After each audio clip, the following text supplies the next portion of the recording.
So we'll start today with a very quick revision of polarization of light. तो हम लोगों ने कल के लेक्चर में already we have seen what is polarisation of light, लेकिन अगला टॉपिक भी it is related with polarisation. तो फटाफट से एक बार क्विक रिकैप कर लेते हैं what is the meaning of polarisation of light. So polarisation, अब ये पोलराइजेशन ऑफ लाइट क्या होता है उससे पहले आपको पता होना चाहिए what is the meaning of unpolarised light. तो हमने इन डिटेल देखा ही था लास्ट लेक्चर में कि what is the meaning of unpolarised light, जिसको तुम यूपीएल बोलते हो, यूपीएल. तो व्हाट इज अनपोलराइज्ड लाइट, ये समझने के लिए आपको पता होना चाहिए लाइट का जो एक्सेप्टेड थ्योरी है that is light is an electromagnetic wave. और since light is an electromagnetic wave तो it has oscillating electric and magnetic fields. तो अगर मैं एक सिंगल वेव की बात करूं तो सिंगल वेव में three directions are very important. One is the direction of propagation, one is the direction along with the electric field vibrates, मतलब oscillations of electric field are in one particular direction, and और जो बचा हुआ एक axis है that is the direction of vibration of magnetic fields, right? तो ये ऐसा था जिसमें एक्स वाई प्लेन में इलेक्ट्रिक फील्ड के वाइब्रेशंस है, मतलब vibrations of electric field are along Y axis. The maximum value मतलब amplitude of electric field is denoted by E0. X is the direction of propagation. तो along Z axis मतलब in X plane you have vibrations of magnetic field. So magnetic field is vibrating along z axis and the amplitude of magnetic field is B0. तो ये single wave की बात हो रही है, this is a single wave. तो अगर single wave को मैं ऐसा शो करूँ, for example now you should know this, dot मतलब the wave is coming outside the plane of board. तो डॉट मतलब ये जो वेव है ये बाहर की तरफ आ रहा है. तो अगर ये एक वेव बाहर की तरफ आ रहा है तो उसके इलेक्ट्रिक फील्ड के vibrations if they are in this plane, तो मैग्नेटिक फील्ड के vibrations will be perpendicular to electric field and direction of propagation. मतलब यह हो जाएगा मैग्नेटिक फील्ड का vibration. Remember, if wave is coming out, so you can say that this is your x-axis, right? और electric field के vibration थे along y-axis और magnetic field था along z-axis. तो ये सिंगल वेव की बात हो रही है, this is a single wave. तो ऐसा हर वेव में होगा. For each wave you will have a direction of propagation, you will have a direction of vibration of electric field and you will have a direction of vibration of magnetic field. हम जब polarisation का concept सीखते हैं तो हम सिर्फ electric field के vibrations consider करते हैं. दैट डज नॉट मीन कि मैग्नेटिक फील्ड के वाइब्रेशन नहीं है. जो भी फिजिक्स तुम इलेक्ट्रिक फील्ड के लिए डेवलप करोगे वो पूरा का पूरा एज इट इज एप्लीकेबल हो जाता है मैग्नेटिक फील्ड्स के लिए. तो टू कीप इट सिंपल, हम टेम्पररीली मैग्नेटिक फील्ड के वाइब्रेशंस देखेंगे ही नहीं, we will just see vibrations of electric field. ये सिंगल वेव है, but any source of light, कोई भी सोर्स ऑफ लाइट हो, चाहे वो ट्यूबलाइट हो, चाहे वो बल्ब हो, चाहे वो सन हो, चाहे वो प्राइमरी हो, चाहे वो सेकेंडरी हो, they emit large number of waves. तो if they're emitting large number of waves, इसका मतलब ये हो जाता है कि हो सकता है ये एक वेव का इलेक्ट्रिक फील्ड का वाइब्रेशन का डायरेक्शन था, प्लेन था, ये दूसरे का है, और बाकी वेव्स के जो डायरेक्शन ऑफ वाइब्रेशन है, प्लेन ऑफ वाइब्रेशन है, कुछ और है. तो ऐसा light, a beam of light which consist of vibrations of electric field in all possible planes. तो ये एक ऐसा लाइट है जिसमें इलेक्ट्रिक फील्ड के वाइब्रेशन हर पॉसिबल प्लेन में है, उसको तुम बोलते हो unpolarised light. So a beam of light which consists of vibrations of electric field in all possible planes is called as unpolarized light. और इसको हम लोग डिनोट भी स्टार से ही करते हैं. But then if by some method, अगर मैं किसी एक पर्टिकुलर मेथड से ऐसा कर पाऊँ कि बाकी सारे वाइब्रेशंस को ब्लॉक कर दूँ लेकिन एक ही पर्टिकुलर प्लेन के वाइब्रेशंस को मैं अलाउ करूँ, तो इसको बोलते हो प्लेन पोलराइज्ड लाइट. क्या बोलते हैं इसको? Plane polarised light. So plane polarized light. Plane इसके लिए क्योंकि vibrations are only in one particular plane. So this is called as plane polarized light. Shortcut में तुम उसको बोलते हो PPL. So a beam of light which consists of vibrations of electric field only in a plane, in particular plane, उसको तुम बोलते हो plane polarized light. अब जब तुम बोलते हो plane polarized light तो उसमें ना ये जो वाइब्रेशंस है they may be parallel to the plane of the board, board मतलब प्लेन ऑफ द स्क्रीन, आपके पेपर पे ड्रॉ करो तो प्लेन ऑफ द पेपर, और ये हो गया उसका प्रोपोगेशन का डायरेक्शन। या ऐसा भी हो सकता है कि हमारे पास जो प्लेन पोलराइज लाइट है उसमें जो वाइब्रेशन है इलेक्ट्रिक फील्ड के they are perpendicular to the plane of board, मतलब inside and outside the plane of board, तो उसको हम लोग ऐसा दिखाते हैं बाय यूजिंग डॉट कन्वेंशंस। तो ये भी पीपीएल है, ये भी पीपीएल है। डिफरेंस सिर्फ इतना है कि पहले केस में जो वाइब्रेशंस ऑफ इलेक्ट्रिक फील्ड है they are parallel to the plane of board, दूसरे केस में they are perpendicular to the plane of board, right. इसको बोलते हैं प्लेन पोलराइज्ड लाइट। और एक तीसरे टाइप का भी लाइट होता है जो होता है पार्शियली पोलराइज्ड। पार्शियली पोलराइज्ड में होता ऐसा होता है कि एक पर्टिकुलर डायरेक्शन में, मतलब एक पर्टिकुलर प्लेन में वाइब्रेशंस ज्यादा है, एक पर्टिकुलर प्लेन में वाइब्रेशंस ज्यादा है और दूसरे प्लेन में वाइब्रेशंस कम है। तो यहाँ पे if you see you will see both the components, parallel वाले भी है परपेंडिकुलर वाले भी है, लेकिन परपेंडिकुलर कंपोनेंट्स कम है और पैरेलल ज्यादा है। इसको बोलते हैं partially polarised light, this is called as partially polarised light. Good. अब हमको देखना है, वी वांट टू लर्न कि हम लोग यूपीएल को, अनपोलराइज्ड लाइट को, पीपीएल में प्लेन पोलराइज में कैसे कन्वर्ट करेंगे। So there are different methods of converting UPL into PPL. 3 से 4 मेथड है। एक है बाय रिफ्लेक्शन, एक है बाय सिलेक्टिव एब्जॉर्प्शन। अभी सिलेक्टिव एब्जॉर्प्शन हमने सीखा नहीं, अब मैंने कल रिफ्लेक्शन तक बताया था, तो रिफ्लेक्शन का वापस रिपीट करेंगे, फिर देखेंगे सिलेक्टिव एब्जॉर्प्शन। एक है डबल रिफ्रैक्शन, वो आपको इंजीनियरिंग में ही आता है, वो आपको सिलेबस में 12th में तो नहीं आएगा। Double refraction that you will learn in engineering. तो अभी हमारा फोकस होगा सिर्फ 2 पे। Number 1 is by reflection of light, तो polarization by reflection. Polarization by reflection, polarization by reflection, when you say this, इसका मतलब यहाँ पे ब्रूस्टर्स लॉ एप्लीकेबल है, Brewster's law. So polarization by reflection, इसमें हम लोग ब्रूस्टर्स लॉ यूज करते हैं। It is a very simple and interesting method to convert UPL into PPL. हमारे पास एक ट्रांसपेरेंट ग्लास स्लैब होना चाहिए। By the way you when you say reflection, तुम नॉर्मली एक मिरर इमेजिन करते हो, तो वैसा नहीं है। Remember you need to have a transparent glass slab. तो ये ट्रांसपेरेंट ग्लास स्लैब, यहाँ पे मैंने ड्रॉ कर दिया normal at the point of incidence. हमारे पास था एक ray of light which is like incident like this.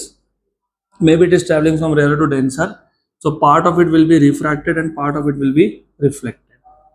और ये जो एंगल है, अच्छा एंगल ड्रॉ करने से पहले what you must know, ये जो हमारे पास इंसिडेंट लाइट है ना, ये यूपीएल है, अनपोलराइज्ड लाइट है। तो इसमें जो वाइब्रेशंस है they are in different directions. तो मैं सिर्फ टेम्पररीली मैं 2 ही डायरेक्शंस बता रहा हूँ। एक है inside outside the plane of board, perpendicular to the plane of board, और एक है parallel to the plane of board, right. इस केस में यू में have vibration something like that. तो ऐसा है ये। गुड। तो remember you have vibrations more और लेस लाइक दिस। अब ये जो लाइट है ये हुआ इंसिडेंट, और अगर एंगल ऑफ इंसिडेंस एक पर्टिकुलर वैल्यू होगी, तो remember this happens only for a particular value of angle of incidence. किसी भी एंगल ऑफ इंसिडेंस पे ऐसा होता नहीं है। So for a particular angle of incidence called as Brewster's angle, theta B, उस केस में जो रिफ्लेक्टेड बीम है इट इज कंप्लीटली पोलराइज्ड। तो जो रिफ्लेक्टेड बीम है वो कंप्लीटली पोलराइज्ड है, और जो रिफ्रैक्टेड बीम है वो पार्शियली पोलराइज्ड है। तो what you have is something like that. ऐसा है, जो रिफ्रैक्टेड बीम है it is partially polarized and the reflected beam is completely polarized. So when when an unpolarized beam of light is incident on a transparent glass slab at a particular angle of incidence called as Brewster's angle, then the reflected beam is completely polarized, मतलब it is plane polarized light. तो ये हो गया PPL. And the refracted beam is partially polarized. ये partially polarized है, right? वो एक particular angle पे ही होगा which is called as Brewster's angle. और वो जो एंगल है उस एंगल पे होता ऐसा है, कैसा होता है? उस एंगल पे ऐसा होता है कि जो रिफ्लेक्टेड और रिफ्रैक्टेड बीम है, again you are late by 15 minutes last time, and this will be the सच में वाला लास्ट टाइम. तो ये जो रिफ्लेक्टेड और रिफ्रैक्टेड बीम है ये होता है perpendicular to each other. This is important. तो जब रिफ्लेक्टेड बीम प्लेन पोलराइज्ड है तो उस केस में रिफ्लेक्टेड और रिफ्रैक्टेड आर 90 डिग्री मतलब परपेंडिकुलर टू ईच अदर, और ये है partially polarised. You have to remember this. Good. तो अब अगर ऐसा है, आपको ये तो पता होगा ही कि इसको बोलते हो एंगल ऑफ रिफ्रैक्शन. फिर आपको ये तो पता होगा ही एंगल ऑफ इंसिडेंस और angle of reflection are same, correct. और ये मीडियम 1 है जहां से लाइट आया विथ रिफ्रैक्टिव इंडेक्स μ1. ये मीडियम 2 है जिसमें लाइट गया, जो रिफ्रैक्टेड बीम है उसमें गया μ2. Then we apply Snell's law, तो you get μ1 sin theta b equals to μ2 sin r. बराबर. But from the diagram as you can see theta b plus 90 plus r is 180. तो theta b plus 90 plus r equals to 180. So therefore you have r equals to 90 minus theta b. So therefore you get from equation number 1 and 2 μ1 sin theta b equals to μ2 sin of 90 minus theta b. Sin of 90 minus theta होता है cos theta. तो you have μ1 sin theta b equals to, सीधा बाहर जाओगे नहीं तो μ2 cos theta b. So therefore you get sin of theta b upon cos of theta b equals to μ2 by μ1. तो ये आ गया आपका tan theta b equals to μ2 by μ1. इसको तुम बोलते हो ब्रिस्टर्स लॉ, और जो एंगल है थीटा बी उसको बोलते हो ब्रिस्टर्स एंगल. स्टेटमेंट के फॉर्म में भी डिफाइन कर सकते हो ना. How will you define in the form of statement? The tangent of angle of incidence at which क्या हुआ? At which the reflected beam is completely polarized is equal to the relative refractive index of second medium with respect to first medium. ये हो गया ब्रिस्टर्स law, simple. और यहाँ से तुमको theta भी इस tan इनवर्स ऑफ μ2 by μ1 मिल जाएगा, मतलब ब्रिस्टर्स एंगल भी मिल जाएगा. तो हमने यहाँ तक कल देखा था. अब इसके आगे और पोलराइजेशन में थोड़ा रिवाइज करना पड़ता है हमको, क्योंकि अगला जो कॉन्सेप्ट है, जैसे यहाँ पे तुमने बोला it is polarization by reflection, अगला कॉन्सेप्ट है पोलराइजेशन बाय सिलेक्टिव एब्जॉर्प्शन. लेकिन उसको आपके बुक्स में बोलते हैं law of Malus. That is actually polarization by selective absorption.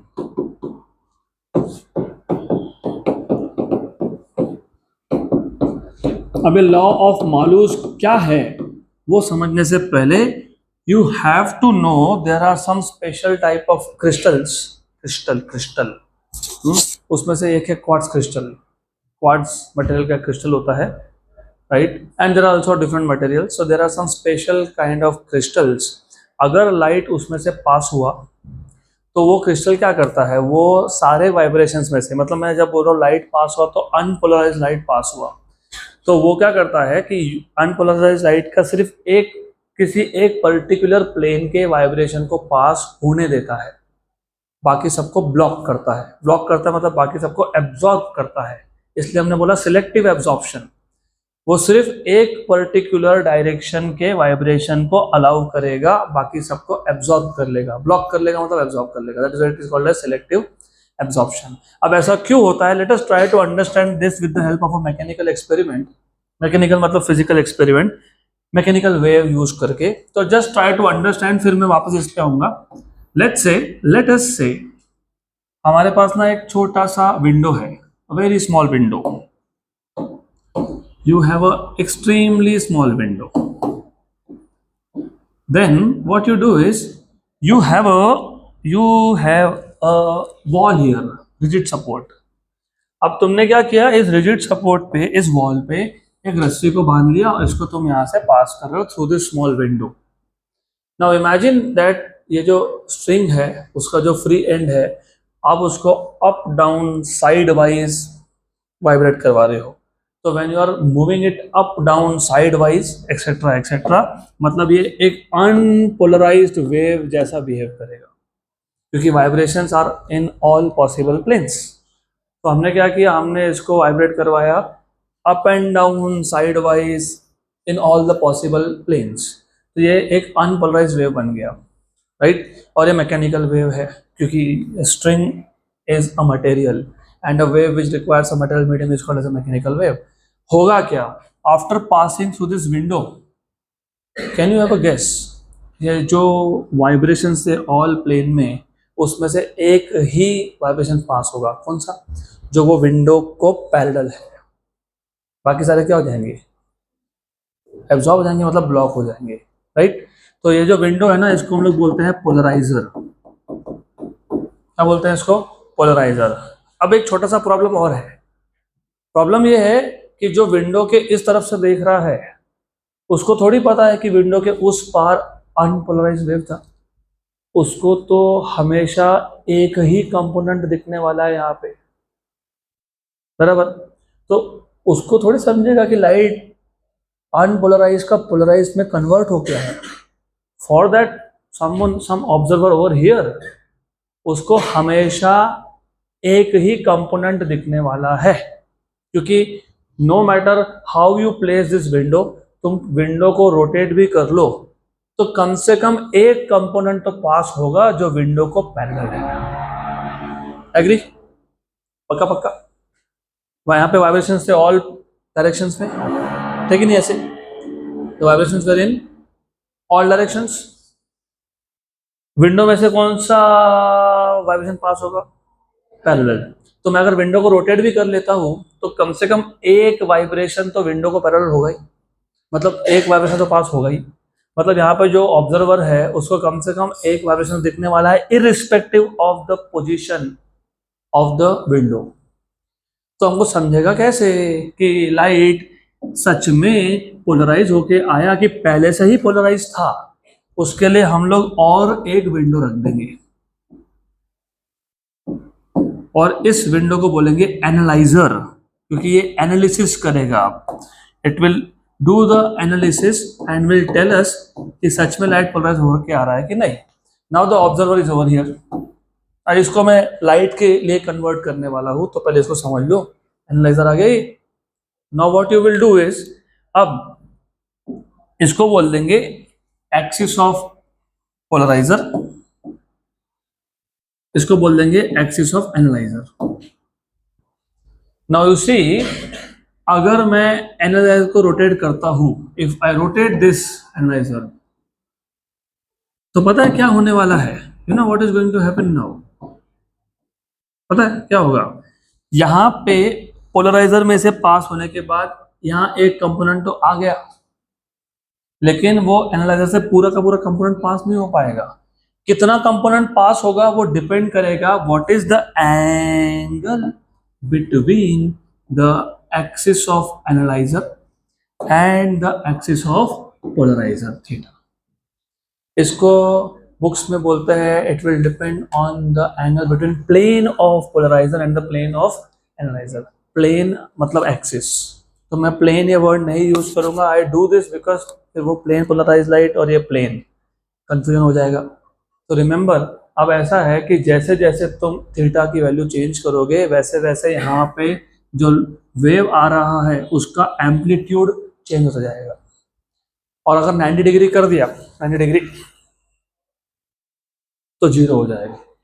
और एम्पलीट्यूड जीरो होने का मतलब होता है इंटेंसिटी जीरो होना, राइट। तो इसका मतलब ये जो सेकेंड वाला तुमने विंडो यूज किया वो आपको बता रहा है कि लाइट सच में पोलराइज होके आया, क्योंकि अगर मैं एक सिंगल विंडो यूज करता और सिंगल विंडो को रोटेट करता तो एक कंपोनेंट पूरा का पूरा पास होने ही वाला था, और वैसा होता तो यहाँ पे इंटेंसिटी कभी चेंज ही नहीं होता, सेम रहता हमेशा, क्योंकि कम से कम एक कंपोनेंट पूरा ही पास हो जाता। अब इसी को तुम ले जाओगे, इसी कॉन्सेप्ट को हम लोग कन्वर्ट करेंगे लाइट के लिए। गुड। अब लाइट के केस में क्या है, पहली बात तो लाइट जो है वो मैकेनिकल वेव नहीं है, वो नॉन मैकेनिकल वेव है। Light is a non mechanical wave. Good. तो नॉन मैकेनिकल वेव को it does not require a material medium. तो light is an electromagnetic wave which does not require a material medium. पक्का? तो अब we will keep a certain crystal here. अब ये जो crystal है ना, ये क्रिस्टल के इफेक्टिवली दो एक्सिस इंपॉर्टेंट होते हैं, एक होता है इलेक्ट्रिक एक्सिस, एक होता है मैग्नेटिक एक्सिस। तो इलेक्ट्रिक फील्ड जो है ना वो इलेक्ट्रिक एक्सिस में से पास होता है, और जो मैग्नेटिक एक्सिस में से है वो क्या पास होगा, मैग्नेटिक फील्ड। इसलिए मैंने बोला कि जो फिजिक्स तुम इलेक्ट्रिक फील्ड के लिए सीखोगे वही सेम मैग्नेटिक फील्ड के लिए है। तो अब हमारे पास था एक अनपोलराइज्ड लाइट, मैं लॉ ऑफ मॉलस स्टेट करूंगा लास्ट में, लेकिन पहले ये समझ लो हमारे पास था एक UPL unpolarised light which has the vibrations in all particular direction. Now once this UPL passes through a crystal which is called as polarizer, क्योंकि ये काम क्या करता है, ये काम करता है सिर्फ एक कंपोनेंट को पास करवाने का, बाकी सबको एब्जॉर्ब करने का। कौन सा कंपोनेंट पास होगा, वही कंपोनेंट पास होगा जो पोलराइजर के एक्सिस को क्या है, पैरेलल है, और बाकी सबका क्या हो गया, selective absorption. That is why you say that we are making polarized light by selective absorption. Good. अब एक सिमिलर टाइप का और एक क्रिस्टल तुम यहां रख दोगे जिसको तुम बोलते हो एनालाइजर, और पोलराइजर और एनालाइजर के जो एक्सिस में एंगल है उसको बोल देंगे थीटा। यहां पे है तुम्हारा लक्स मीटर, हाँ लक्स लक्स लक्स सोप की बात नहीं चल रही है, lux device which measures flux of light is called as lux meter. Flux of light मतलब इंटेंसिटी। तो यहाँ पे डिटेक्टर है, डिटेक्टर जो लाइट का इंटेंसिटी मेजर करेगा उसको तुम बोलते हो लक्स मीटर। तो ठीक है, वहां पे हम लोग इंटेंसिटी मेजर कर रहे हैं इन शॉर्ट। तो हम लोग इंटेंसिटी कहाँ मेजर कर रहे हैं ये भी इंपॉर्टेंट है। You are measuring the intensity of the light which is emerging from the analyzer. जो लाइट एनालाइजर से एमर्ज हो रहा है तुम उसका इंटेंसिटी मेजर कर रहे हो। You need to remember this. अब जैसे जैसे मैं इसको रोटेट करूंगा, इसको मैं जैसे जैसे रोटेट करूंगा, राइट, वैसे वैसे यहाँ पे इंटेंसिटी चेंज होने वाला है। Good, right. Then the angle between the axis of analyzer and the axis of polarizer, इसको बोल देंगे थीटा। ये एनालाइजर का पोलराइजर का एक्सिस था और ये एनालाइजर का एक्सिस है। Now before I state laws of Malus, law of Malus तो स्टेट करेंगे, बट थोड़ा सा तुम इसी डायग्राम को, क्योंकि जो नोट्स में मैंने दिया है वो बहुत सिंप्लीफाइड है, और वो क्यों डायग्राम मैंने आपको दो दिए हैं, ऐसा भी दिया है, डायग्राम दिया है सबसे आखिरी में है, लॉ ऑफ मॉलस में सबसे आखिरी में ये डायग्राम भी दिया है आपको, बट और एक डायग्राम भी है। तो और डायग्राम क्या है वो देख लो पहले। ये कौन है, एक्सिस ऑफ पोलराइजर। ऐसा लाइन ड्रॉ किया है, उसको सिर्फ मैंने एक्सिस ऑफ पोलराइजर के यहाँ पे लिखा है, प्लेन ऑफ पोलराइजर है, वहां पे है लिखा होगा, इसके ऊपर लिखा होगा प्लेन ऑफ पोलराइजर। लिखा है कैसा, हाँ लिखा है प्लेन मतलब axis of polarizer. This is really really important. Then you have another line which is something like that, जहां पे लिखा होगा plane of analyzer. Plane of analyzer मतलब कौन, एक्सिस ऑफ एनालाइजर। दिखा क्या, ऐसा दिखेगा, इसमें एक एंगल है थीटा, बराबर, पक्का पक्का, श्योर श्योर। अब you have to connect this with this one. देखो ऐसा है, यहाँ पे जो यूपीएल लाइट था, अनपोलराइज्ड लाइट था, सिर्फ उसमें vibrations were in all planes, लेकिन वाइब्रेशंस का एम्पलीट्यूड सबका सेम है। मतलब यहाँ पे जितने भी वेव्स तुम देख रहे हो उन सबका एम्पलीट्यूड A0 है, तो यहाँ पे भी एम्पलीट्यूड कितना है, A0 है। तो जब लाइट पोलराइजर से पास हुआ तो what is the amplitude of the light, A0। तो जब लाइट पास हुआ पोलराइजर से तो what is the amplitude, it is A0। तो remember remember remember remember, irrespective of कौन सा कंपोनेंट पास हो रहा है, एक तो होगा ही, और जो भी होगा पूरा होगा। एक सिंगल कंपोनेंट पास होगा तो पूरा ही होगा। मतलब इसका मतलब अगर यहाँ पे हर एक कंपोनेंट का एम्पलीट्यूड A0 है तो यहाँ पे भी जो वेव पास हुआ उसका एम्पलीट्यूड A0 है। हाँ, बाय द वे हम उस पर आएंगे आगे क्वेश्चंस में। अगर यहाँ पे इंटेंसिटी I0 है तो पहली बार जब लाइट एक पोलराइजर से पास होता है तो उसका इंटेंसिटी हाफ हो जाता है, I0/2 हो जाता है। वो मैं आपको न्यूमेरिकल के टाइम बताऊंगा। फिलहाल हमको लॉ ऑफ मालूस में इंटेंसिटी चेक करना है of the light coming out from the analyser. तो ये था A0, ये है A0। अब इस A0 के हम लोग कर लेंगे दो कंपोनेंट, ये हो जाएगा कॉस कंपोनेंट और ये हो जाएगा साइन कंपोनेंट। ठीक है, ये कौन सा कंपोनेंट है, कॉस कंपोनेंट। तो A0 कॉस थीटा है, ये कौन है, A0 साइन थीटा है। अभी तुमको डायग्राम अच्छे से दिखेगा, बोले हाँ हाँ दिया है, दिया है डायग्राम, दिया है ना डायग्राम, ऐसा है। This is A0 which is amplitude of the light coming out from polarizer which is in the direction of axis of polarizer. अब क्योंकि एक्सिस ऑफ पोलराइजर और एनालाइजर में एंगल कितना था, थीटा, तो ये जो एम्पलीट्यूड है इसके दो कंपोनेंट कर लिए, A0 cos theta, A0 sin theta. अब मुझे ये बताओ एनालाइजर में से जो लाइट पास होगा कौन सा कंपोनेंट पास होगा, कौन सा होगा, cos। ये तो पास नहीं हो पाएगा ना, this will not pass, this will be blocked. तो यहां पे the amplitude of light emerging from the analyzer is the amplitude of light emerging from the analyzer is A0 cos theta amplitude. We know that what do you know? You know intensity is proportional to amplitude square. पता है क्या? Sure. So therefore the intensity of light emerging from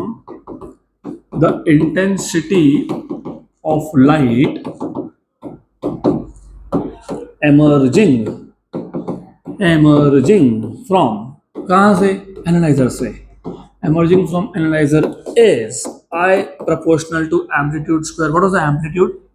A0 cos theta, इसका square, मतलब it is I proportional to A0 square cos square theta, बराबर। लेकिन A0 तो constant है, मतलब I is proportional to cos square theta। ये है आपका लॉ ऑफ मालूस। अब इसको सिर्फ स्टेटमेंट के फॉर्म में लिखना है। कैसे लिखोगे, it states that the intensity of light emerging from analyzer is directly proportional to square of cosine of angle, ये angle theta किसमें था, between the plane of polarizer and the plane of analyzer, या तो between the axis of polarizer and the axis of analyzer। Simple. तो अभी statement भी तुम बना सकते हो। तो it states that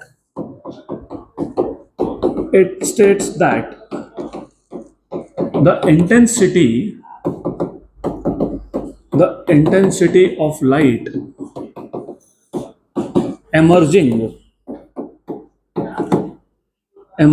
from the analyzer from the analyzer is directly proportional to is directly proportional to is directly proportional to square of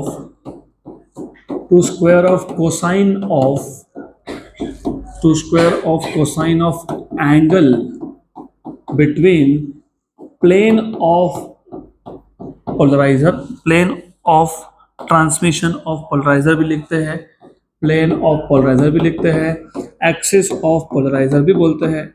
तो it is the angle between plane of polarizer and plane मतलब axis of analyzer. तो ये हो गया आपका law of Malus. Right, simple simple, बहुत simple है. आप थोड़ा सा इमेजिनेशन बढ़ाना पड़ेगा, इसलिए मैंने पहले आपको वो एक फिजिकल एक्सपेरिमेंट बताया, क्योंकि मैकेनिकली जब सोचते हो ना तो आसान पड़ता है. हमको मैंने बोला कि ऐसा एक विंडो है और तुम सीधा सीधा जाओगे. फिर मैंने बोला ऐसा टेढ़ा एक विंडो है, तुम सीधा सीधा जा पाओगे? ऐसा छोटा सा विंडो रख दिया टेढ़ा, जाके बताओ जाओगे? नहीं. तो you are a wave, your height is an amplitude. If the window is kept parallel you can just go. तो सेम चीज अगर हमारे पास लाइट है तो लाइट का इलेक्ट्रिक फील्ड एक्सिस में से सीधा सीधा मतलब पैरेलल पास होगा. उसी को बोला कि 90 डिग्री से जाओ, जाएगा क्या? नहीं जाएगा. So that is the basic idea here. तो द कॉन्सेप्ट इज सिंपल. हमको इंटेंसिटी कहाँ मेजर करना है of the light emerging from the analyzer. So the intensity of light emerging from the analyzer is directly proportional to square of cosine of angle between the plane of polarizer and the plane of analyzer. Good, clear. This was law of Malus. Simple and straightforward. Now we will move to the next topic, that is interference. मैंने आपको बताया था कि इस chapter में majorly you will be learning interference, diffraction, polarization and of course laws of reflection and laws of refraction को तुम derive करोगे. तो हमने laws of reflection and refraction कल डिराइव किए थे. पोलराइजेशन हमने कल आधा पार्ट देखा था, आज आधा देखा है. इसका मतलब अभी तुम्हारे दो टॉपिक बचे, which is interference and diffraction. But diffraction is a special case of interference. इससे पहले तुमको पता होना चाहिए इंटरफेरेंस. हम यहाँ पे स्पेसिफिकली इंटरफेरेंस ऑफ लाइट की ही बात करेंगे. यही है ना टॉपिक अगला. लेकिन इंटरफेरेंस ऑफ लाइट पे जाने से पहले you know interference comes from superposition of waves. तो you should know what is superposition principle. इसलिए तो पिछला चैप्टर था superposition of waves.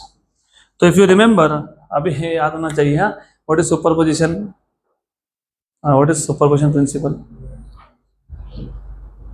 When two or more waves reach at a point in the given medium simultaneously, then the resultant displacement at that point is a vector sum of the displacement due to all the individual waves. Physics ये 3 chapter SHM मतलब oscillations, superposition of waves and interference, they are connected. एक नहीं पता, दूसरा नहीं पता, तीसरा भी नहीं पता. तो 3 चैप्टर गए आपके. चलो ठीक है, डजंट मैटर. जहाँ जहाँ जरूरत है मैं रिवाइज करवा रहा हूँ. इसी के लिए मैंने नोट्स भी वैसे बनाए हैं कि may be someone has skipped the previous chapter. तो इंटरफेरेंस स्टार्ट करने से पहले मैंने थोड़ा सा डिस्क्रिप्शन दे दिया आपको. What is superposition principle. So you know what is superposition principle. Now when two or more waves reach at a point of the medium simultaneously,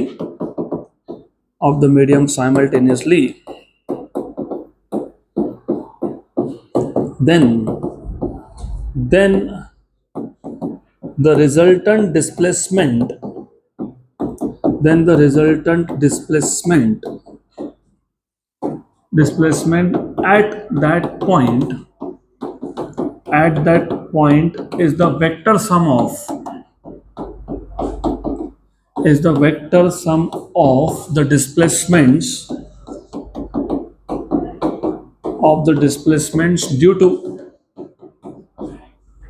to all the waves individually. मतलब हर एक wave उस particular point पे particle को individually displace करेगा और हर एक wave का displacement का वेक्टर सम होगा, क्योंकि वेक्टर सम में डायरेक्शंस भी कंसीडर करने पड़ते हैं। अगर पहले वेव ने पार्टिकल को ऊपर शिफ्ट किया है, दूसरा भी ऊपर शिफ्ट कर रहा है, तो a1 प्लस a2, पहले ने a1 मतलब एम्पलीट्यूड है बाय द वे, पहले ने ऊपर शिफ्ट किया, दूसरे ने नीचे शिफ्ट कर दिया, तो a1 माइनस a2, तो डायरेक्शन देखना पड़ेगा, इसलिए हम लोग बोलते हैं वेक्टर सम। गुड, देन उसके बाद क्या है, what is the next topic उसी में, वापस इंटरफेरेंस। तो वापस जो लिखा है interference, that should be interference of light. एक minute, let me just see. हाँ, it is basically it is interference of light, ठीक है। तो we will directly jump to interference of light, और जितना इंपॉर्टेंट है उतना ही हम डिस्कस करेंगे। तो इंटरफेरेंस ऑफ लाइट, अभी इंटरफेरेंस ऑफ लाइट क्या होता है, it is also very interesting and simple thing. First of all you should no, अगर मेरे पास एक सिंगल सोर्स ऑफ लाइट है, सिंगल सोर्स ऑफ लाइट को तुम सिंगल सोर्स ऑफ डिस्टर्बेंस भी बोलते हो, क्योंकि सोर्स ऑफ लाइट मतलब source of wave, wave is a disturbance. मैंने पहले बताया था what is wave, wave is a disturbance produce in a medium, मैंने आपको एग्जांपल भी दिए थे मैंने। फॉर एग्जांपल, अगर आपके पास एक वाटर सरफेस है विच इज एट रेस्ट, उस पर मैंने एक स्टोन को ड्रॉप कर दिया, तो जैसे स्टोन उस सरफेस पे हिट करेगा तो वहां पे जो वाटर का सरफेस है वो डिस्टर्ब होगा और वहां पे तुमको वेव्स दिखेंगे, रिपल्स दिखेंगे। तो जब हमारे पास एक सिंगल सोर्स ऑफ लाइट होता है, the energy distribution in the surrounding medium, अब यहाँ पे सराउंडिंग मीडियम की जगह पे मैं एक स्क्रीन ड्रॉ कर देता हूँ, screen, this is screen. If I have a single source of light, तो मेरे पास एक सिंगल सोर्स ऑफ लाइट है, तो when we have a single source of disturbance, then the energy distribution in the surrounding medium, अब surrounding medium की जगह पे एक स्क्रीन ड्रॉ कर दिया, energy distribution in surrounding medium is uniform. Uniform मतलब तुम इस स्क्रीन पे किसी भी पॉइंट पे चेक करोगे तो तुमको इंटेंसिटी सेम मिलेगा, that is what it means. और बहुत थ्योरी है, तो हर चीज मैं नहीं लिख सकता यहाँ पे, इसलिए ध्यान होना चाहिए, you have to pay complete attention here. जब आपके पास एक सिंगल सोर्स ऑफ डिस्टर्बेंस हो, when you have a single source of disturbance, disturbance मतलब वेव मतलब लाइट, देन द इंटेंसिटी मतलब एनर्जी डिस्ट्रीब्यूशन बोल सकते हो, then the energy distribution in the surrounding medium is same at all the points, मतलब तुमको ये जो स्क्रीन है हर जगह पे इक्वली ब्राइट दिखने वाला है। But when you have two sources of light, two source of disturbance placed close to each other, then the energy distribution no more remains uniform। मतलब अब क्या होगा, कहीं पे लाइट है, कहीं पे नहीं है, कहीं पे है, कहीं पे नहीं है, कहीं पे है, कहीं पे नहीं है, ऐसा होगा। Good. So when you have two sources of light placed close to each other, then the energy distribution in the surrounding medium remains no more uniform। There are certain points of the medium, मतलब surrounding medium मतलब screen, so there are certain points of the medium जहाँ bright दिख रहा है, there are certain points of the medium where intensity मतलब energy distribution is maximum, where energy is maximum। और हमको पता है कब होता है, ऐसे पॉइंट जहाँ पे तुमको ब्राइट दिख रहा है, मतलब वहाँ पे एनर्जी मैक्सिमम है, मतलब वहाँ पे एम्पलीट्यूड मैक्सिमम है, मतलब वहाँ पे इंटेंसिटी मैक्सिमम है। और ये कब होता है, ये तब होता है when crest of one wave overlaps with crest of another at that point, मतलब वहाँ पे क्या हो रहा है, कंस्ट्रक्टिव इंटरफेरेंस हो रहा है। And there are some point of the medium where the energy is minimum, which means that the crest of one wave overlaps with trough of another, मतलब वहां पे क्या हो रहा है, डिस्ट्रक्टिव इंटरफेरेंस हो रहा है। अभी डिफाइन करेंगे। तो तुमने देखा कि जब तक एक सोर्स था, एक सिंगल सोर्स था, तब एनर्जी डिस्ट्रीब्यूशन यूनिफॉर्म था, और जब दो सोर्स हमने लगा दिए very close to each other, energy का रीडिस्ट्रीब्यूशन हो गया, और एनर्जी का रीडिस्ट्रीब्यूशन होने की वजह से इंटेंसिटी में मॉडिफिकेशंस हो गए, right. So this modification in the intensity of light due to superposition of waves from two sources is called as interference of light. या फिर ऐसा बोल सकते हो the redistribution of energy due to superposition of waves coming from two sources is called as interference of light. तो ये आपको सब एग्जाम में वर्ड्स में एक्सप्लेन करना पड़ेगा, तो स्टेप बाय स्टेप समझ लो. I will of course there is a lot of theory, हम लोग हर चीज़ नहीं लिख सकते हैं, तो जहाँ लिखने जरूरत होता है वहाँ लिख देता हूँ, बाकी हर जगह पे तो we can not just keep on writing theory. It will make no sense if I just keep writing theory and theory and theory. तो ऐसा है, मैं एक बार एक्सप्लेन कर देता हूँ. When we have a single source of disturbance, मतलब wave, then the energy distribution in the surrounding medium is uniform, मतलब it remains same everywhere. Hence, you can see all the points have equal brightness, equal intensity, equal energy. But when you have two sources of light, या फिर two sources of disturbances placed close to each other, then the energy distribution in the surrounding medium remains no more uniform.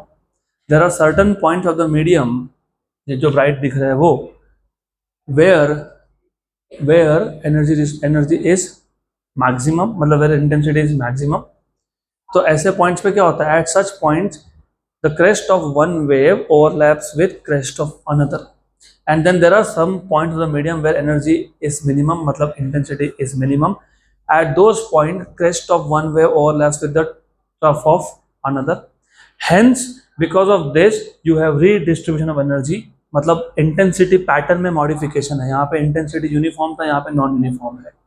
अब define कैसे करोगे? The modification in the intensity of light due to superposition of waves coming from two sources is known as interference of light. और interference के case में जहां पे bright band बनते हैं ना, तो इन केस ऑफ लाइट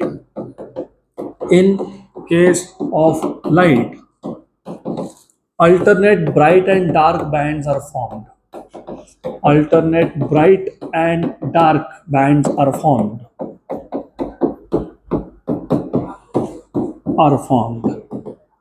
जहां पे ब्राइट बैंड्स बने वो होते हैं लोकेशंस ऑफ कंस्ट्रक्टिव इंटरफेरेंस.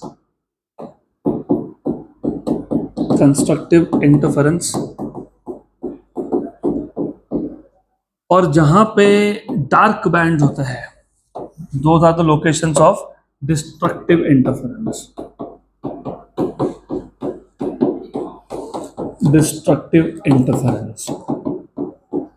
तो अब हमको कंस्ट्रक्टिव और डिस्ट्रक्टिव इंटरफेरेंस के कंडीशंस डिराइव करने हैं, जो मैंने तुमको चैप्टर नंबर 6 में ही करके दे दिए थे, अगर आपको याद होगा तो. अब ये कंस्ट्रक्टिव मैं वापस रिपीट कर देता हूँ, absolutely no problem, I will just repeat this for you. तो कंस्ट्रक्टिव इंटरफेरेंस कब कब होगा? तो मैंने आपको एग्जांपल दिया था और मैंने अभी बोला भी, कंस्ट्रक्टिव इंटरफेरेंस कब होता है? When crest of one wave overlaps with crest of another. और crest of one wave overlaps with crest of another को इमेजिन करने के अपने अपने मेथड्स होते हैं. तो मेरे पास फॉर एग्जाम्पल मेरे पास है wave, I have wave something like that. और रिमेंबर, मैं दो वेव्स को साइड बाय साइड ड्रॉ कर रहा हूँ, पैरेलल ड्रॉ कर रहा हूँ, but they are not parallel, they are travelling through the same medium. सिर्फ शो करने के लिए आसान पड़ता है. तो ये दो waves, they are travelling and they reach at a point of the medium simultaneously, and as you can see कि crest crest trough trough crest crest trough trough overlap हो रहा है. तो कंस्ट्रक्टिव इंटरफेरेंस का एक ही कंडीशन है, that the crest of one wave should overlap with the crest of another. और ये crest of one wave और crest of another कब ओवरलैप होंगे वो हम बता सकते हैं in terms of path difference, और हम लोग बता सकते हैं in terms of phase difference. तो path difference, now if I ask you what is the difference between these two waves, absolutely zero, nothing. दोनों का एम्पलीट्यूड सेम है, फ्रीक्वेंसी सेम है, वेवलेंथ सेम है, पाथ भी सेम है. तो जब दो वेव्स में पाथ डिफरेंस जीरो हो, और पाथ डिफरेंस को इसके आगे से मैं डेल्टा या डेल्टा एक्स लिखूंगा, इधर डेल्टा और डेल्टा एक्स, राइट. तो जब दो वेव से पाथ डिफरेंस जीरो हो तो उनका क्रेस्ट ओवरलैप होता है, मतलब उस केस में कंस्ट्रक्टिव इंटरफेरेंस होता है. या फिर as you know and you must know what is the distance between one crest to the next crest, one wavelength, very good. या फिर मुझे अगर कंस्ट्रक्टिव इंटरफेरेंस करवाना है तो एक वेव और दूसरे वेव में पाथ का डिफरेंस होना चाहिए 1 वेवलेंथ, क्योंकि वापस से अगली बार क्रेस्ट क्रेस्ट तभी ओवरलैप होने वाला है, या फिर मुझे इसको शिफ्ट करना पड़ेगा 2 वेवलेंथ से। तो पहली बार जब कंस्ट्रक्टिव हुआ तब वो 0 पार्ट डिफरेंस पे हुआ, फिर हुआ लैम्डा पार्ट डिफरेंस पे, फिर हुआ 2 लैम्डा पार्ट डिफरेंस पे, सो ऑन सो फोर्थ। तो इन जनरल n लैम्डा पे, where n start from 0 so on so forth. तो कंस्ट्रक्टिव इंटरफेरेंस का कंडीशन था path difference should be equal to n lambda, इसी को आपके बुक में लिखा है 2n लैम्डा बाई 2। उसका रीजन है अभी समझेगा थोड़ी देर में आपको। फिर आपको पाथ डिफरेंस को फेज डिफरेंस में कन्वर्ट करना है तो 2 तरीके हैं। एक है by logical reasoning. Logical reasoning मतलब क्या, ऐसा है कि फॉर एग्जांपल मैं वेव को ऐसा इमेजिन करता हूँ, you see wave have point which are at the highest position crest, wave have the point which are at the lowest position which are trough. तो मैं एक सर्कल लेता हूँ और सर्कल के हाईएस्ट पॉइंट को बोल देता हूँ क्रेस्ट और लोएस्ट को बोल देता हूँ ट्रफ, और मैं ऐसा मानता हूँ कि ये जो 2 वेव्स है ये एक साथ चल रहे थे, एक साथ चल रहे थे। तो जब एक साथ चलते हैं तो क्रेस्ट क्रेस्ट ओवरलैप होता है, तो क्रेस्ट क्रेस्ट ओवरलैप होता है मतलब पार्ट डिफरेंस 0 होता है, तो फेज डिफरेंस भी 0 होता है, क्योंकि पहले का क्रेस्ट और दूसरा क्रेस्ट साथ साथ है।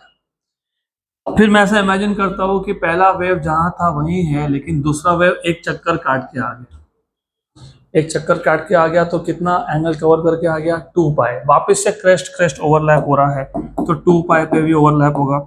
इसने और एक चक्कर काट लिया तो कितना हो गया 4 पाई। वापस से क्या, एक का क्रेस्ट और दूसरा क्रेस्ट ओवरलैप हो रहा है। हर बार 2 पाई के बाद ऐसा होते रहने वाला है, तो 2n पाई। तो जब फेज डिफरेंस 2 वेव्स में 2n पाई का हो तो क्या होता है, कंस्ट्रक्टिव इंटरफेरेंस होता है। अगर आपको ये लॉजिक नहीं समझ में आ रहा तो फिर आपको ये पता होना चाहिए path difference is lambda by 2 pi into phase difference. बराबर लिखा है मैंने, या फिर phase difference equals to 2 pi by lambda into path difference, whichever you want, whichever the way you want to do it is the same. तो अभी तुमको मैंने बताया कि अगर फेज डिफरेंस निकालना है, क्योंकि 2 वेव्स में डिफरेंस क्या है कंपेयर करने के लिए, या तो तुमको पाथ डिफरेंस कंपेयर करना पड़ेगा या फिर तुमको फेज डिफरेंस कंपेयर करना पड़ेगा, राइट। तो पार्ट डिफरेंस अभी बोला मैंने, कंस्ट्रक्टिव के लिए पार्ट डिफरेंस कितना है, n लैम्डा है, कितना है n लैम्डा है कंस्ट्रक्टिव के लिए, बराबर n लैम्डा है। लैम्डा लैम्डा हो गया कैंसिल, तो क्या बचा 2n पाई। तो phase difference corresponding to 2n pi मतलब constructive interference. Good. For destructive interference, ये सब थ्योरी सिर्फ आपको समझने के लिए, एग्जाम में कोई ज्यादा पूछता नहीं है ये सब। कंस्ट्रक्टिव इंटरफेरेंस डिस्ट्रक्टिव इंटरफेरेंस क्या है बताओ, थोड़ा बहुत पूछ ले तो बताते आना चाहिए आपको। Okay, now for destructive interference, destructive, destructive नाम में ही है डिस्ट्रक्टिव और कंस्ट्रक्टिव। कंस्ट्रक्टिव में 2 वेव्स मिलके कंबाइन होके, क्योंकि crest crest trough trough overlap हो रहा था तो दोनों कंबाइन होके एक नया वेव बनेगा विच हैज लार्जर एम्पलीट्यूड, क्योंकि वहां पे दोनों वेव्स का एम्पलीट्यूड का एडिशन हो जाएगा, इसलिए इसको बोलते हो constructive. To make something is called as constructive. Destructive के लिए कंडीशन एक ही है, क्या कंडीशन है, एक वेव का क्रेस्ट दूसरे वेव के ट्रफ के साथ ओवरलैप होना चाहिए, बराबर, राइट। यहां पे हो रहा है क्या, नहीं, नहीं हो रहा है। तो कब होगा, जब एक वेव का क्रेस्ट, एक वेव का क्रेस्ट, इसका क्रेस्ट दूसरे के ट्रफ के साथ, मतलब ये पॉइंट यहां शिफ्ट करना पड़ेगा मुझे। तो जब पहली बार मुझे डिस्ट्रक्टिव इंटरफेरेंस चाहिए तो मुझे पहले वेव और दूसरे वेव में कितना पार्ट डिफरेंस चाहिए, लैम्डा बाई 2। तो I have to shift the wave by lambda by 2।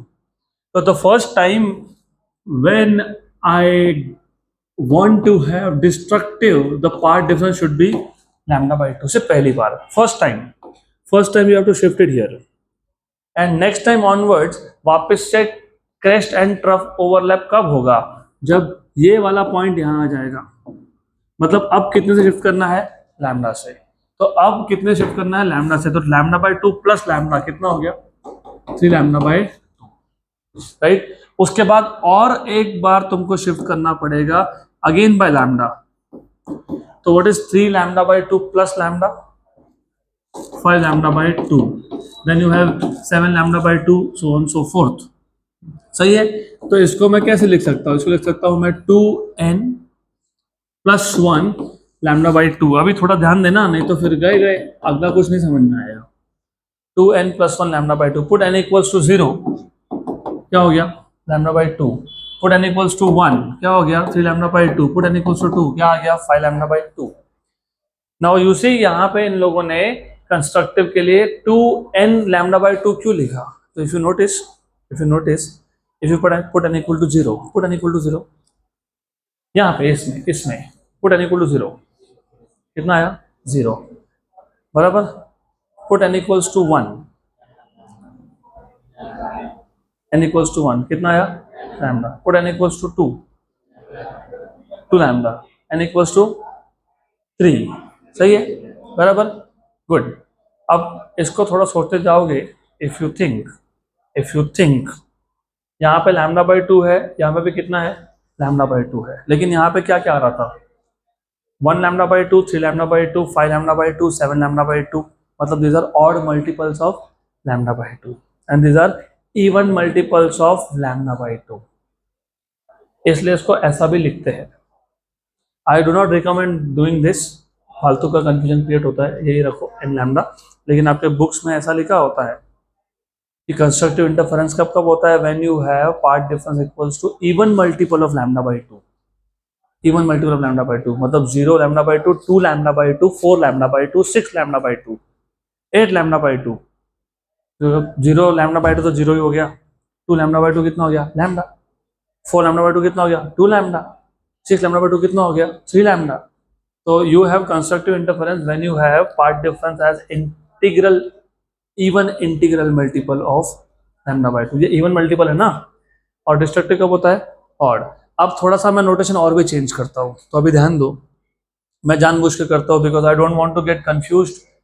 मैं जब क्वेश्चन सॉल्व कर रहा हूँ तो मुझे पता होना चाहिए कि मैं कंस्ट्रक्टिव की बात कर रहा हूँ कि डिस्ट्रक्टिव की बात कर रहा हूँ। तो मैं क्या करता हूँ ना, मैं एन यूज ही नहीं करता हूँ, मैं एन रिजर्व करके रखता हूँ किसके लिए कंस्ट्रक्टिव के लिए, किसके लिए कंस्ट्रक्टिव। तो डिस्ट्रक्टिव के लिए मैं वेरिएबल ही चेंज कर दूंगा, मैं m बोल देता हूँ, और जानबूझ के मैंने माइनस लिखा क्योंकि मैं m की वैल्यू 1 से स्टार्ट करने वाला हूँ, इंस्टेड ऑफ स्टार्टिंग फ्रॉम 0, मतलब instead of taking whole numbers I will take positive integers. अब put m equal to 1, 2 into 1 2 minus 1 मतलब lambda by 2, n equal to 0 के लिए लैम्डा बाई 2 था, m इक्वल टू 1 के लिए लैम्डा बाई 2। तो ये मैं खुद के कन्वीनियंस के लिए करता हूँ, ये आपके ऊपर है, आपको वो नोटेशन यूज करना है वो करो, because I just don't want to get confuse कि जब मैं क्वेश्चन सॉल्व कर रहा हूँ तो मैं कंस्ट्रक्टिव की बात कर रहा हूँ तो मैं एन यूज करूंगा, और अगर मैं डिस्ट्रक्टिव की बात कर रहा हूँ तो मैं एम यूज करूंगा। तो वो मेरे क्लैरिटी के लिए है, मैंने वेरिएबल चेंज कर दिया, और फिर क्या है, फिर बीच में प्लस लगाता तो मुझे एम की वैल्यू वापस 0 से स्टार्ट करनी पड़ती, फिर फर्क क्या पड़ा, फिर एन की वैल्यू भी होल नंबर है, एम की वैल्यू भी होल नंबर है, इसके लिए मैंने बीच में यहाँ क्या कर दिया माइनस। तो to reduce certain some confusion, तो I will just use this parameter। then ये हो गया आपका destructive in terms of part difference।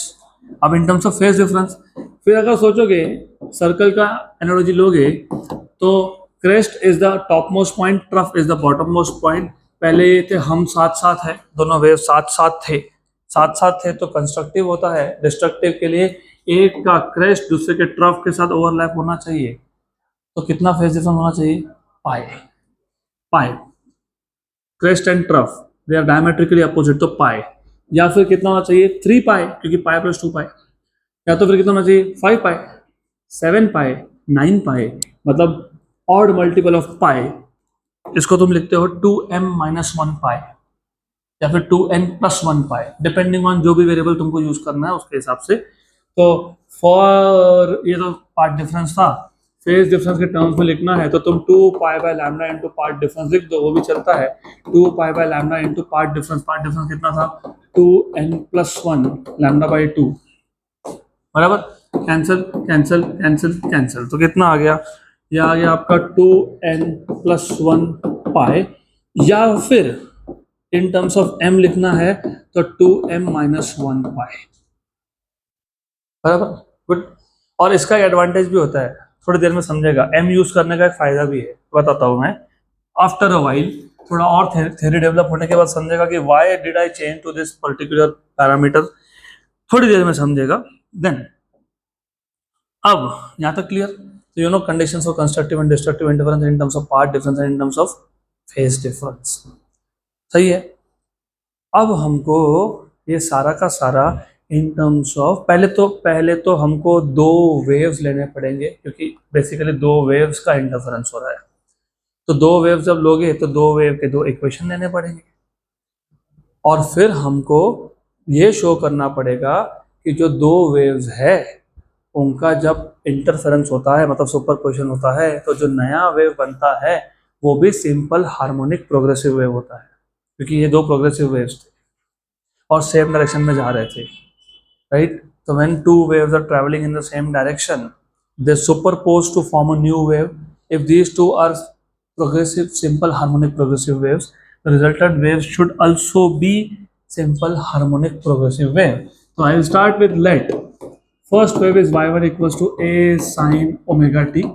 अब आपके ऊपर है ये ना टेक्स्ट बुक में जैसा रखा है मैं थोड़ा सा वैसा कोशिश करता हूँ, आपने ये पहले से ही किया है इफ यू रिमेम्बर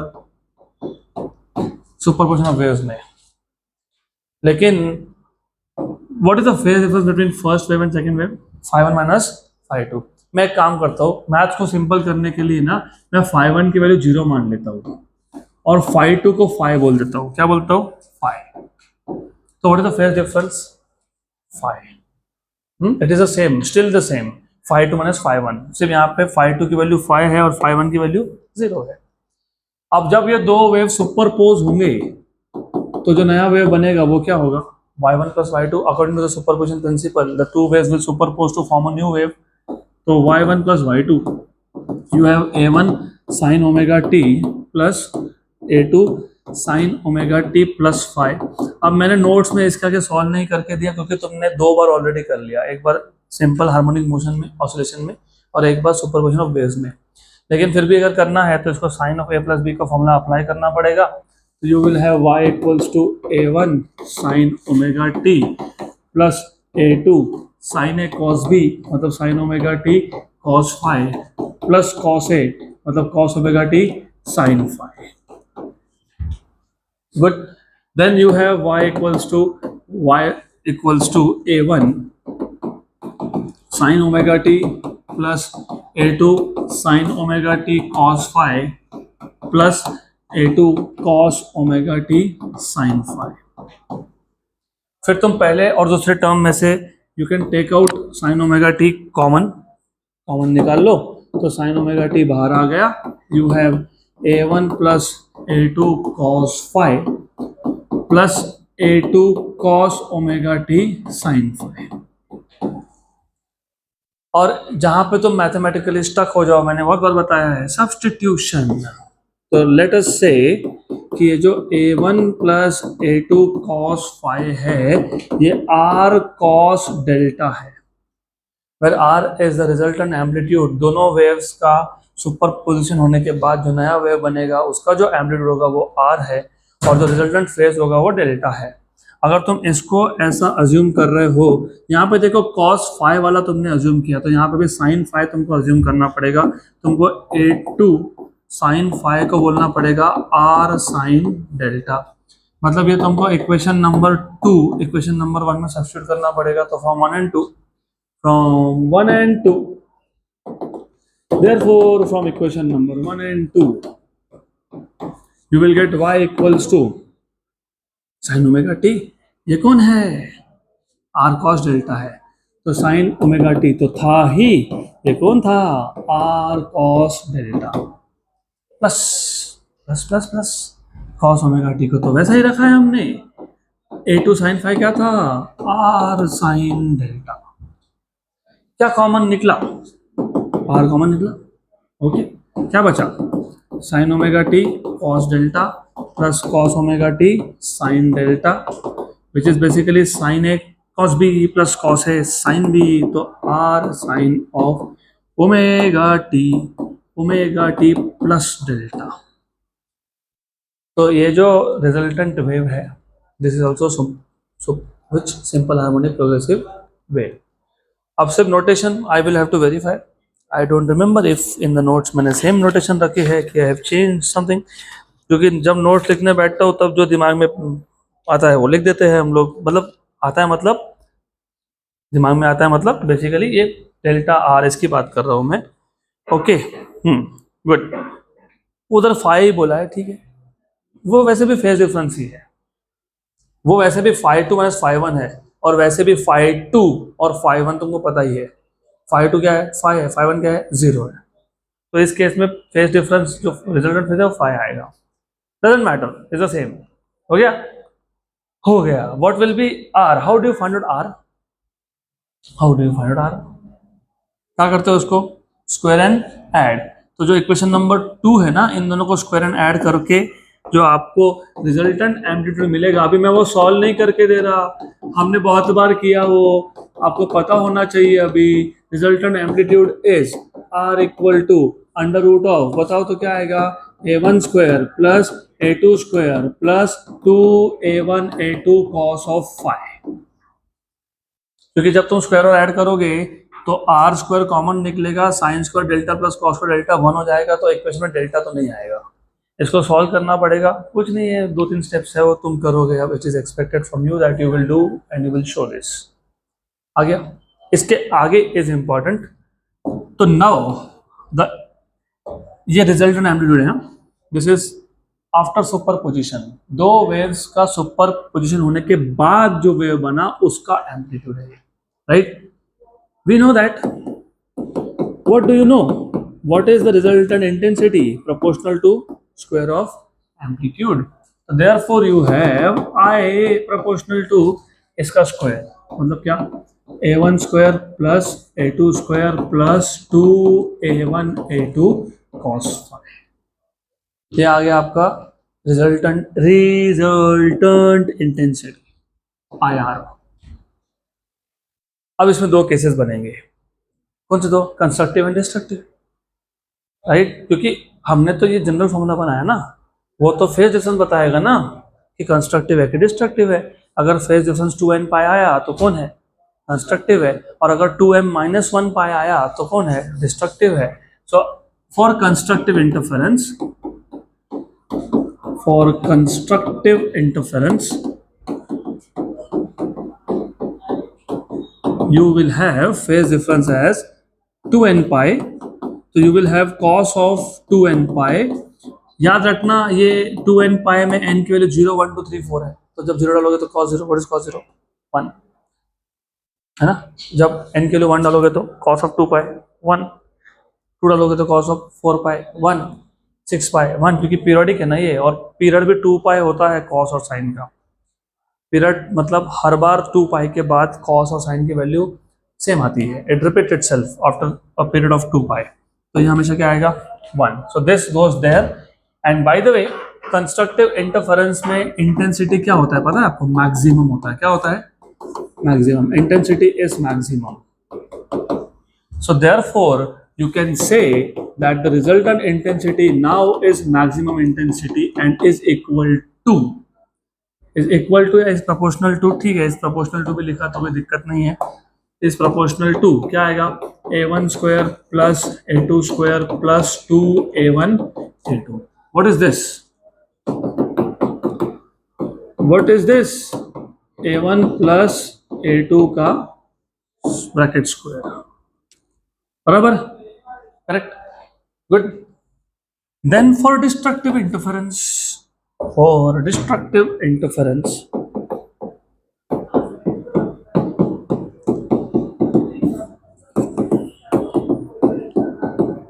और सिंपल है ये सब, दिस इज टू सिंपल, थोड़ा डिफिकल्ट आपको शुरू में लगता है, बट वंस घर पे जाके रिवाइज करो और अच्छे से शांति से रिवाइज करो और उस सब्जेक्ट के साथ खुद को कनेक्ट करो, बाकी सारी दुनिया भूल जाओ, क्या चल रहा है बाहर, just forget, when you read something, देखो that is what matters. Science वो ही अच्छे से साइंस करता है जो खुद साइंस बन जाता है। मतलब यू टू थिंक प्रैक्टिकली। जब तुम पढ़ते हो ना, forget about all the things. कोई भूख प्यास कुछ नहीं, कुछ नहीं, nothing. Just you and the concept. जब तक तुम उन चीज़ों को इमेजिन नहीं करोगे, you will be never good at science. हो ही नहीं सकता, क्योंकि you have to, this is something that you have to imagine and keep it कम से कम अभी अगले 8 महीने तक तो रखना पड़ेगा दिमाग में। राइट? हम कैसा खाना खाते तो हमको क्या बताना पड़ता है खाना कैसे खाते हैं? नहीं बताता ना कोई। हाथ का यूज करना, फिर एक चपाती का पीस लेना, फिर उसको सब्जी में डिप करना, कोई नहीं बताता। गाड़ी चलाते तो कोई बताता है कब ब्रेक मारना है, कब हॉर्न मारना है? You do it because your brain is tune to it. इसको भी ट्यून कर लो। अब फॉर डिस्ट्रक्टिव के लिए कंडीशन क्या था? 2n लिखना तुम, अब वो तुम्हारी मर्जी है। I am comfortable with m, तो I will be using m। This comfort has a reason, बताता हूँ थोड़ी देर में, मे बी टुमारो। तो 2m-1 पाई, क्योंकि वो टॉपिक आने रुकना पड़ेगा ना, रुकना पड़ता है। I have to wait for that topic to come, why I am using m। तो बताओ what is cos of pi minus, cos of pi -1, क्योंकि यहाँ पे क्या आएगा, ये क्या था, ऑड मल्टीपल ऑफ पाई था ना। अरे ऑड मल्टीपल ऑफ पाई है कि नहीं? Yes, pi, 3 pi, 5 pi, 7 pi. तो cos of odd multiple of pi ये हमेशा पता है क्या होता है? -1। तो cos of phi is -1। So therefore, क्योंकि डिस्ट्रक्टिव इंटरफेरेंस बोला है तुमने, तो डिस्ट्रक्टिव इंटरफेरेंस में इंटेंसिटी इज मिनिमम, और intensity is minimum, it is not zero. Zero कब होता है उसका स्पेशल कंडीशन है, फिर वो देखेंगे, वो भी देखेंगे। So therefore you have minimum intensity, resultant intensity in this case is minimum intensity. It is proportional to a1 square plus a2 square minus 2a1 a2. So therefore you have minimum intensity as proportional to a1 minus a2 squared. फिर maximum to minimum intensity का जब ratio लोगे ना, तो maximum to minimum intensity का जब ratio लोगे, it is equals to a1 plus a2 upon a1 minus a2 का स्क्वायर। क्लियर है तक? अब ये सारा का सारा एनालिसिस हमने किया in terms of square of amplitudes of the individual sources जिसमें से लाइट आ रहा था। जो दो सोर्सेस में से लाइट आ रहा था, इसके लिए मैंने पहले ही ये डायग्राम ड्रॉ की है। It is very important that you have to imagine this way. तो यहाँ से जो लाइट आ रहा था और यहाँ से जो लाइट आ रहा था, इसका जो एम्पलीट्यूड है वो a1 है, इसका जो एम्पलीट्यूड है वो a2 है। तो हमने अब तक जो एनालिसिस किया वो किया in terms of amplitudes. We can do the similar analysis in terms of intensity. देखो लिखा है क्या अगले टॉपिक में, क्या लिखा है? सर लिखा है नोट्स में, मैं नोट्स के हिसाब से ही जा रहा हूँ, going to the same flow. कुछ तो लिखा है ना, इन टर्म्स ऑफ इंटेंसिटी लिखा है, क्या लिखा है? Resultant intensity in terms of intensity of individual sources. Resultant intensity in terms of resultant intensity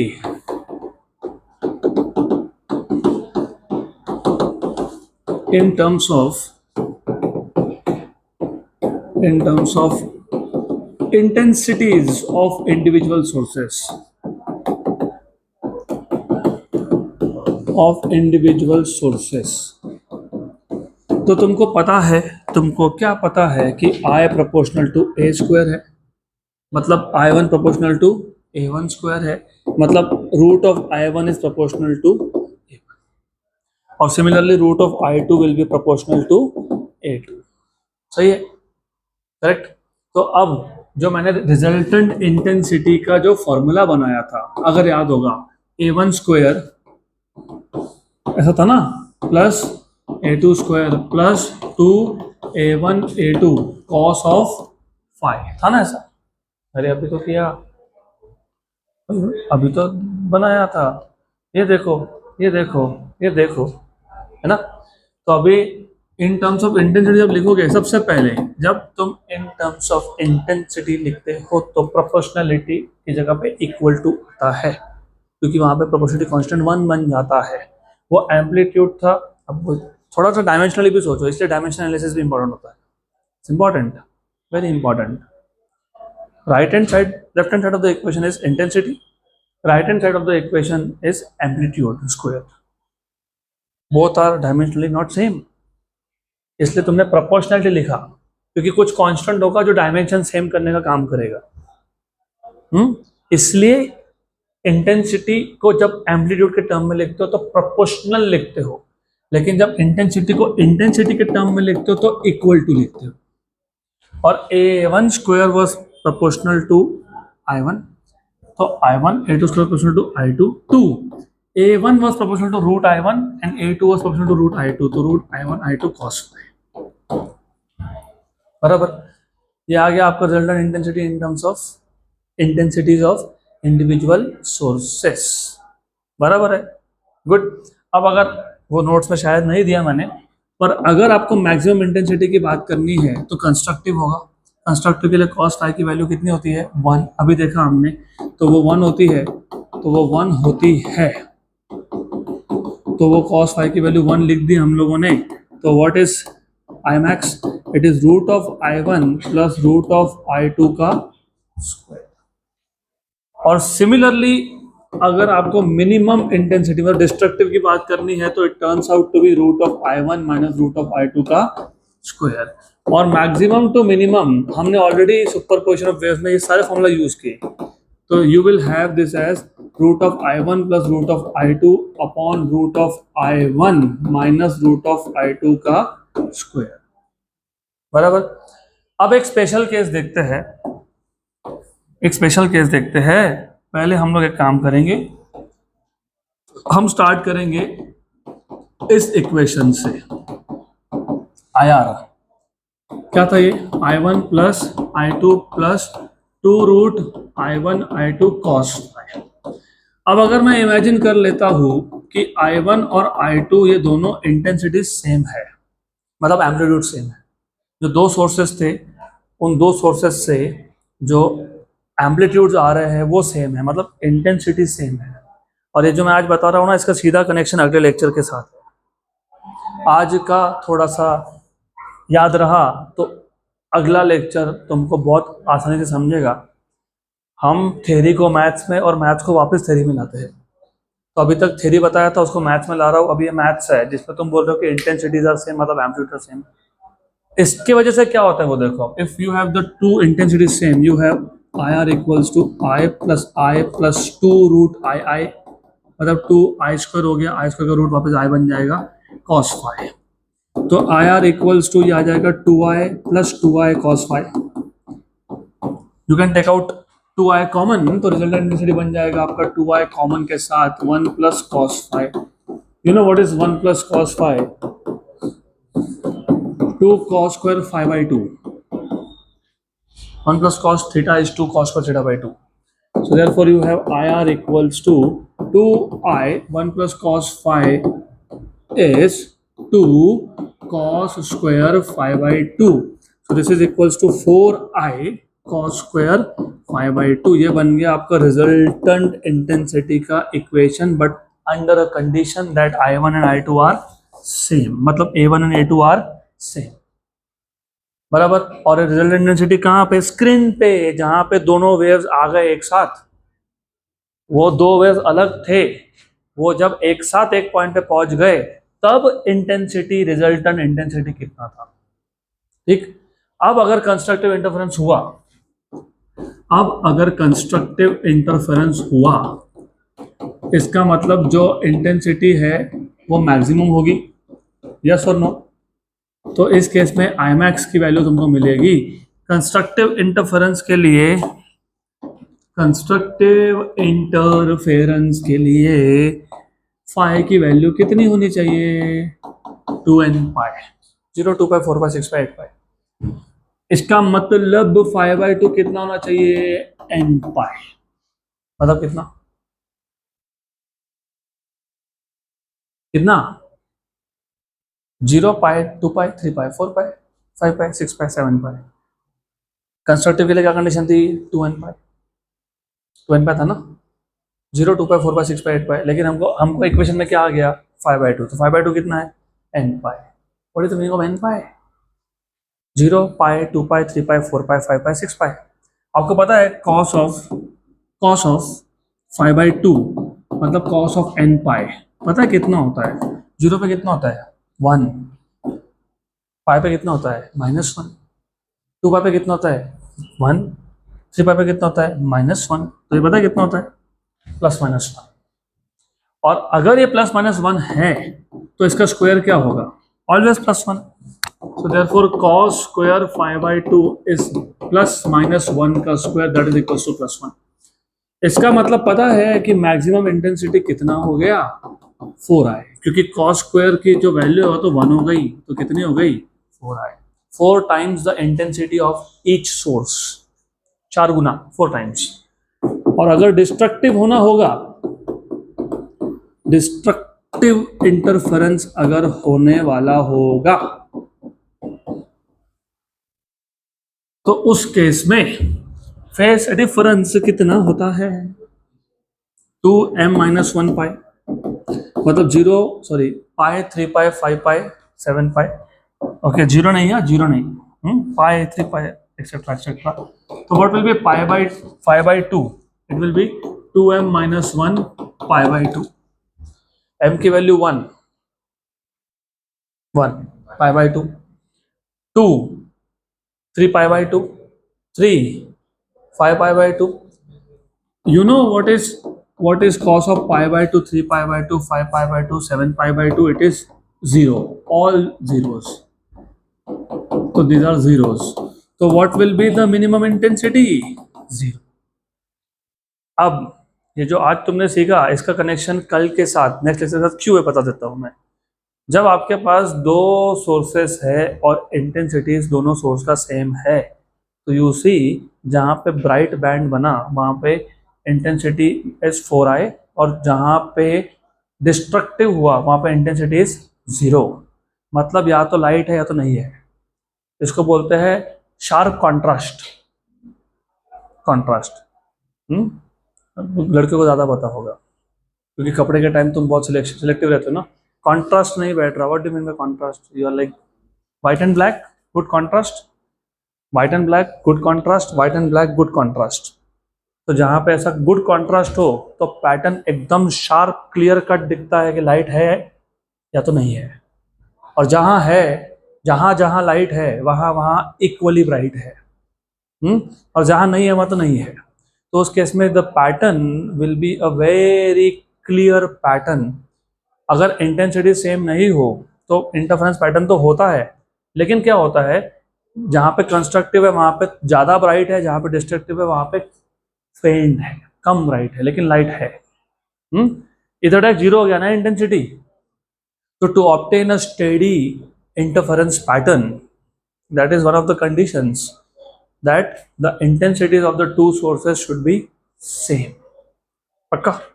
फिर बाकी का कंटिन्यू करते हैं अभी नेक्स्ट क्लास में।